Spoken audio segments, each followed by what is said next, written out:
Welcome Tajhat জমিদার বাড়ি।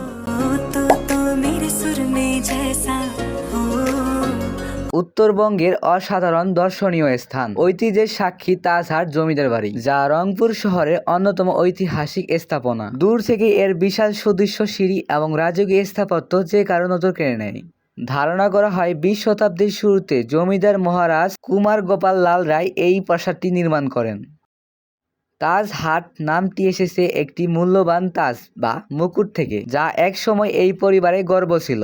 প্রাসাদের ভেতরে প্রবেশ করলে আপনি দেখতে পারবেন ইউরোপীয় স্থাপত্য, বিশাল বিশাল কক্ষ, নান্দনিক বারান্দা এবং ইতিহাসের নানান স্মৃতি। বর্তমানে এটি জাদুঘর হিসেবে ব্যবহৃত হচ্ছে, যেখানে সংরক্ষিত রয়েছে প্রাচীন মুদ্রা, ঐতিহাসিক দলিলপত্র এবং বিভিন্ন প্রতীক এবং বিভিন্ন রত্নতান্ত্রিক নিদর্শন। ইতিহাস প্রেমীদের জন্য এটি সত্যি এক অনন্য গন্তব্য। এখানে দাঁড়ালে আপনি বুঝতে পারবেন যে শত বছরের আগে জমিদার বাড়ির আমলের গল্প জীবন্ত হয়ে উঠেছে। তাজহাট জমিদার বাড়ির সৌন্দর্য শুধু এর স্থাপত্যই নয়, বরং এটি আমাদের অতীতের ইতিহাস এবং একটি গুরুত্বপূর্ণ অংশ।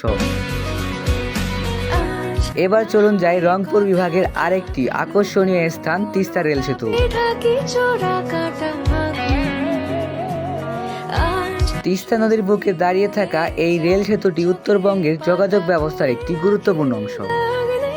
বিশাল নদী, খোলা আকাশ এবং দূরে ছুটে চলা ট্রেন সব মিলিয়ে জায়গাটি অসাধারণ মনোমুগ্ধকর। বিশেষ করে সূর্যোদয় ও সূর্যাস্তের সময় তিস্তা নদীর দৃশ্য সত্যি চোখ জুড়িয়ে যায়। সেতুর আশেপাশে প্রাকৃতিক সৌন্দর্য এতটাই আকর্ষণীয় যে এখানে আসলে সময়ের হিসাব হারিয়ে যায়। নদীর স্বচ্ছ বাতাস, পানির কলকল শব্দ এবং বিস্তীর্ণ প্রাকৃতিক পরিবেশ ভ্রমণ পিপাসুদের জন্য এক অনন্য অভিজ্ঞতা তৈরি করে। অনেকেই এখানে এসে ছবি তোলেন, ভিডিও ধারণ করেন এবং প্রাকৃতিকের মাঝে কিছুটা সময় মানসিক শান্তি খুঁজে নেয়।